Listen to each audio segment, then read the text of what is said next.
So the last pathogen in our pathogen group number 3 is going to be Rickettsia provasici. That's the cause of epidemic typhus fever. And of course, it's Rickettsia, just like the Rickettsia, the cause of Rocky Mountain spotted fever. This one also a obligate intracellular parasite. If you were to gram stain it, it would be gram-negative rods. The vector is the louse in the singular or lice in the plural. So that's this nasty little arthropod right there. The symptoms of epidemic typhus fever would be the fever, chills, headache, prostration, meaning that you really feel bad, general pains, a red rash on the 5th day, spreads over the whole body. It can be fatal, and it may reoccur years later. So here more pictures of the body louse right here, or just the lice in general. So here's some more information for your pathogen sheet: epidemic typhus, and the cause Rickettsia provasici, the vector, different types of lice, incubation period 5 to 21 days, mortality rate in untreated cases. There is an effective antibiotic though, but in untreated cases, very high mortality rate, 20 to 30%. The symptoms as we listed before on the previous slide. Take a look at here. This person has the petechial rash that is so typical of Rickettsia kind of infections. And lastly here, some more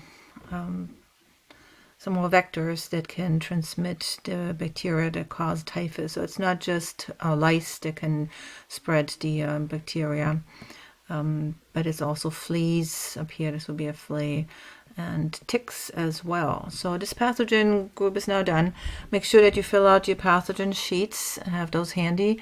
And there will be on the next lab quiz, there will be quite a bit of information or questions on this from this pathogen group. So this group includes bacteria that are transmitted using a vector. A vector again is an animal, typically an insect, an arthropod, that transmits the disease-causing pathogen from usually an animal to a human. So be sure that you fill out these pathogen sheets and prepare for a lab quiz, the next lab quiz, which will include many questions from this pathogen group, as well as the lab on enumeration of bacteria.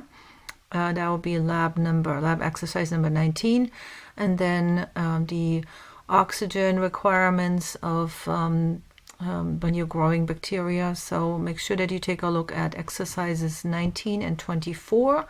There are also videos posted on those exercises. I know the lab was, I wish we could have done this in the lab actually, but hopefully you get an idea of what it's like to grow anaerobes in the anaerobic jar, the FTM growth medium, the TGYA shakes. Please take a look at those things, and then also how you can calculate approximately with how many numbers of colony forming units you have in a culture by using the plate count auger, and also measuring the optical density. So please review all of that, and it will be part of your next lab quiz.